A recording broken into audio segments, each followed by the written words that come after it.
진나라가 천하를 통일한 뒤 몽염을 시켜서 장성을 쌓게 하여 요동해까지 이르렀다. 이때에 조선왕 비가 왕이 되었는데 진나라의 습격을 두려워한 나머지 정략상 진나라에 복속은 하였으나 조회에는 나가지 않았다. 비가 죽고 그 아들 준이 즉위하였다. 그 뒤 20여 년이 지나 중국에서 진승과 항우가 기병하여 천하가 어지러워지자 연제조의 백성들이 괴로움을 견디다 못해 차츰차츰 준에게 망명하므로 준은 이들을 서부 지역에 거주하게 하였다. 삼국지 동이전 마한편, 또 다른 고대의 미스터리 에피소드에 오신 것을 환영합니다. 오늘은 전설적인 고조선 왕국을 다스리게 된 한 남자의 수수께끼를 풀어보겠습니다. 위만. 그는 배신자였을까요? 정복자였을까요? 아니면 그보다 더 복잡한 인물이었을까요? 기원전 2세기 한국의 역사 무대에 수수께끼의 인물이 등장했습니다. 위만. 한나라의 황제 무제 때에 태사공인 사마천이 적은 사기에 따르면 위만은 중국의 연나라 출신입니다. 진시황이 죽은 후 진승과 한구가 반란을 일으켜 중국이 또다시 분열하던 혼란의 시기가 도래하자 연나라, 제나라, 조나라 사람들은 고조선으로 피난갑니다. 그때 고조선의 왕은 준이란 자였습니다. 그 후 세월이 흘러 중국은 유방이란 자가 한나라를 세워 천하를 통일하였습니다. 유방과 같은 고향 사람인 노관은 한나라 건국에 적극 참여한 덕분에 연나라 지역의 왕으로 책봉되었습니다.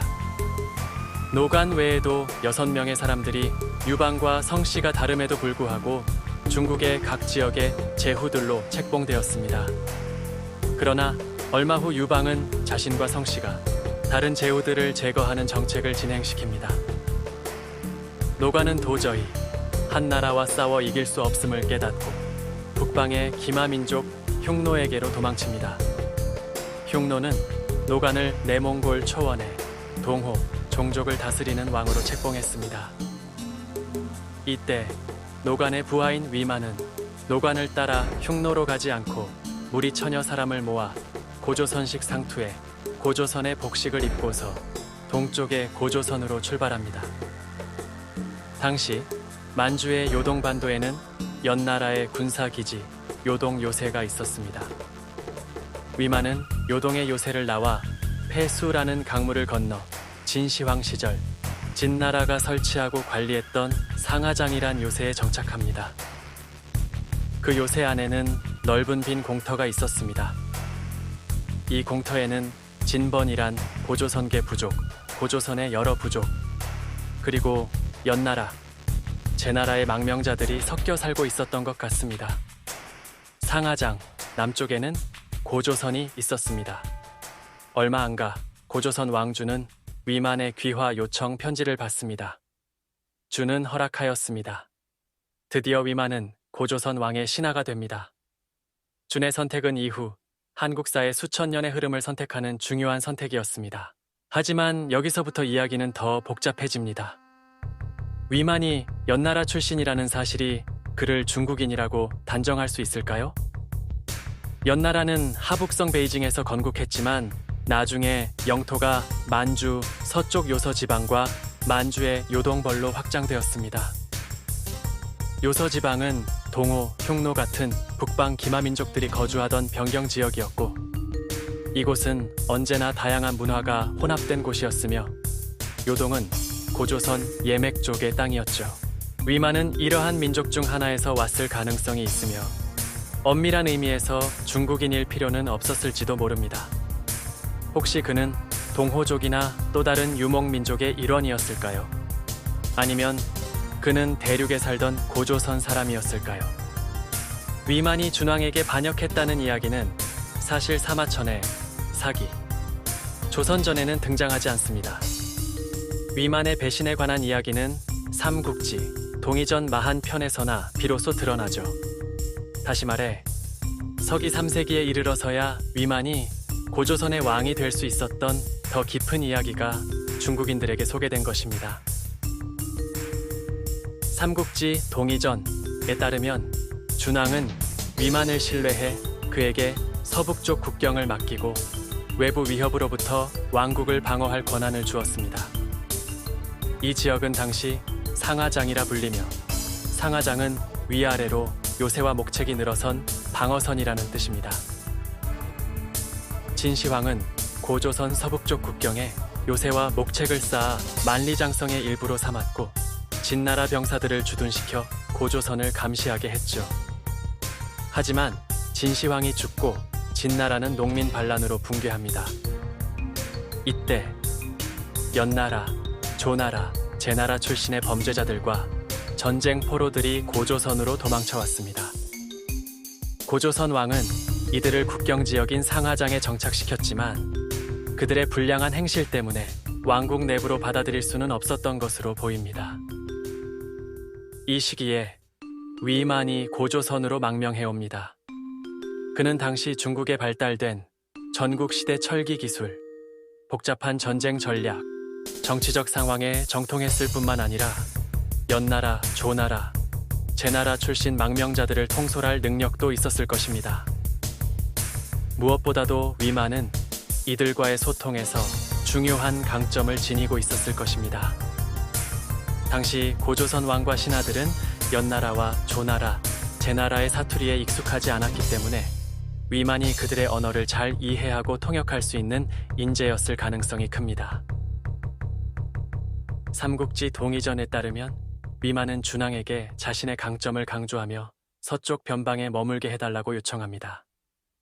그는 망명자들을 조직해 고조선의 든든한 방어벽이 될 수 있다고 주장했죠.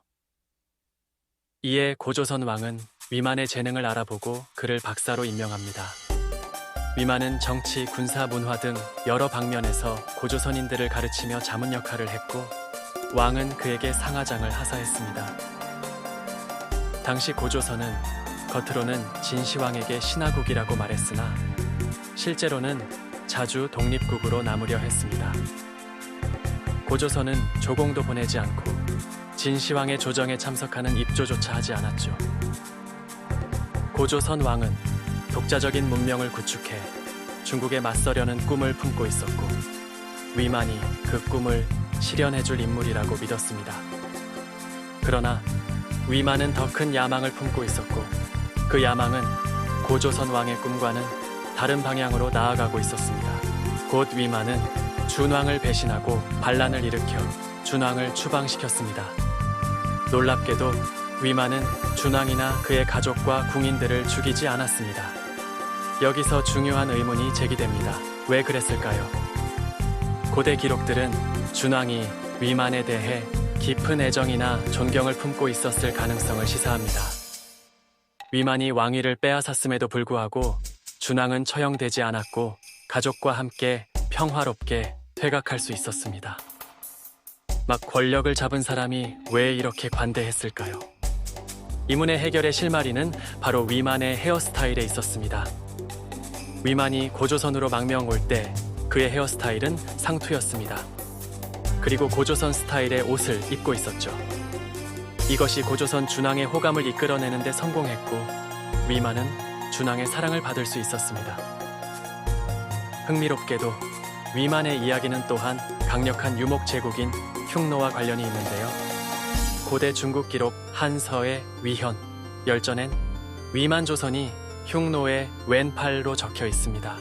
이는 위만 혹은 더 나아가 고조선이 무기, 복식 등 여러 문화의 다방면으로 흉노 스키타이와의 문화적 연결이 있었을 가능성을 생각해 볼 수 있습니다.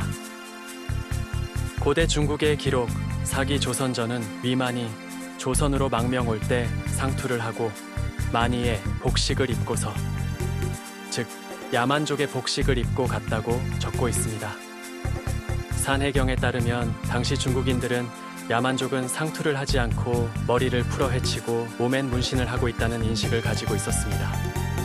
그런데 위만은 중국에게 야만족의 나라나 다름없는 고조선으로 갈 때 야만족의 복식, 즉 고조선의 복식을 입으면서도 머리를 풀어 헤치지 않고 상투를 했다고 하니 당시 고조선은 야만족이 아닌 복식을 갖춰 입고 머리를 묶어 상투를 만드는 문명국이었음을 알 수 있습니다. 그런데 고대 중국의 기록 삼국지 동이전을 보면 고조선의 복식과 관련해 매우 중요한 기록을 확인할 수 있습니다. 위만이 조선으로 망명 올 때 그가 입고 있던 복식을 호복이라고 적고 있습니다. 호는 흉노 스키타이를 뜻합니다. 고조선의 복식은 저고리와 바지입니다. 이는 중국에게 호라고 불린 흉노 스키타이의 복식과 유사합니다. 중국은 고조선을 흉노와 마찬가지로 호 혹은 조선호라고 부르기도 했습니다. 고대 중국 기록 한서 지리지의 현토군 부분에서 한나라 삼국지 시대 때의 학자 응소는 현토군의 고구려현 마을의 고구려 부족은 본래 고조선 시절엔 진번이란 나라였고 진번국엔 조선호란 종족이 살고 있었다고 적고 있죠. 고조선이 넓은 범위에서 호, 즉 스키타이의 한 일원으로 받아들여졌음을 짐작해 볼 수 있습니다. 위만은 조선으로 망명 올 때 그는 자신의 고조선 망명이 순조롭게 진행되게 하기 위해 조선식 상투를 하고 호복을 입었습니다. 조선식 상투와 조선식 옷을 입고 왔습니다. 이것은 위만이 어쩌면 고조선이나 고조선과 가까운 동호족의 혈통이 흐르는 인물일지도 모릅니다. 그리고 또 하나 흥미로운 연결고리는 동호족입니다. 후일 선비족의 조상인 이들은 고대 중국 기록 한원에 따르면 진시황에게 만리장성 건설 노역으로 잡혀갔다가 나중에 탈출하여 현대의 요령성 지역인 선비산에 정착했는데 그래서 부족의 이름이 선비족이 되었다고 합니다. 그 후 그들은 붉은 흙으로 물든 옷을 입게 되었다고 하는데 요령성 지역의 레드 마운틴, 즉 홍산과 뭔가 관련이 있을지도 모른다는 생각이 듭니다. 고대 중국 기록에 따르면 선비족과 마찬가지로 동호족의 후손인 오환족은 홍산을 신성한 산으로 여겼습니다. 기원전 3500년 요하 문명의 시원인 레드 마운틴 문화.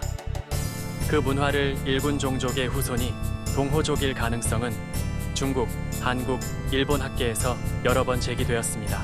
마지막으로 한국 역사 속 또 다른 수수께끼를 살펴보겠습니다. 위만 조선은 비라는 칭호가 붙은 왕들을 두었으며 이는 지역 영주들이 중앙왕 밑에서 통치하는 구조였습니다. 선비족, 조선의 비왕 종족. 위만 조선은 비왕들을 각 지역에 분봉하여 다스렸지요. 선비족의 이름 선비는 혹시 위만 조선의 비왕, 즉 조선의 선, 비왕의 비랑 어떤 관련이 있지 않을까? 모용 선비 쪽의 후손 모용황이 조선의 왕을 칭한 점. 모용 선비의 후손 두로영은의 묘지명에서 고조선 계승이 언급되고 있는 부분은 모용 선비와 고조선이 어떤 관련이 있을지 생각하게 합니다. 어쩌면 선비족은 고조선의 동포 종족일지도 모릅니다. 사마천의 사기 조선전엔 위만의 성씨는 언급이 전혀 없고 단지 만이라는 이름 한 글자만 전해오는데 사마천의 때로부터 대략 400년 후에 적힌 삼국지 동이전의 위략엔 성씨 위 그리고 이름 만, 이렇게 위만이란 성명이 전해옵니다. 고대 중국 기록들엔 위만조선 시기 고조선 지배층들의 이름으로 고조선의 상 로인의 아들 초에, 니게 지역의 상참이 나오고 위만조선보다 앞선 시기 중국 전국시대의 고조선의 대부인 레, 이렇게 고조선인들은 대부분 성씨 없이 한 글자의 이름만 사용하는 경우가 많음을 알 수 있습니다. 그런데 고려시대의 기록 삼국유사에는 아예 위만의 성씨 위를 삼국지 조조의 위나라의 위로 적는데요. 이런 것들을 가만히 생각해보면 위만의 성씨는 그냥 후대에 붙인 거고 사실 위만은 만주 서쪽 요서지방에 살던 고조선 계통 사람이 아니었나 생각됩니다. 만주 서쪽 요서지방의 선비족이 고조선의 동포 종족이었고 위만이 만주 서쪽 요서지방의 고조선 계통 사람이었다면 이 두 가지의 가능성은 서로 하나의 공통점을 가집니다. 즉, 요서가 계속 연관된다는 것이죠. 삼국지 동이전엔 고조선이 왕을 칭하고 전국시대 연나라와 싸우며 요서지방의 강자로 군림하였다는 기록이 나옵니다. 사마천의 사기와 전국책을 보면 전국시대 연나라에 가서 유세를 하던 소진이란 책략가가 연나라의 동쪽의 세력에 대해 언급하는 부분이 나오는데, 연나라의 동쪽에는 조선, 요동이 있다 라고 말하고 있습니다. 실제로 고고학적으로 전국시대 연나라 시기 요서 지방에는 동대장자 비파형동검 문화가 있었고, 요동에는 정가화자 비파형동검 문화가 있었습니다. 동대장자 문화는 요서 12대영자 비파형동검 문화의 후손이며, 정가화자 문화는 12대영자 비파형동검 문화가 요서에서 요동으로 이사간 것입니다. 요서의 동대장자 세력은 비파형동검 문화 60% 전국시대, 연나라 스타일 문화 40%의 독특한 문화적 특징을 보이고 있습니다. 연나라 스타일 문화 유물의 대표적인 것으로는 중원 전국시대 스타일 청동과라는 휘둘러 찢고 베는 용도의 독특한 창이 있으며, 또 내질러 찌르는 청동보란 중원식 창도 나옵니다. 연나라식 도기와 연나라식 청동, 솥 같은 제사용 청동 기물, 즉 청동 예기를 들 수 있습니다. 동대장자 문화의 특징적 요소로는 요령식 동과가 출현하는데, 중원계 청동 꽈란 창을 받아들여서 고조선 스타일로 재창조해낸 아주 뛰어난 발명품입니다.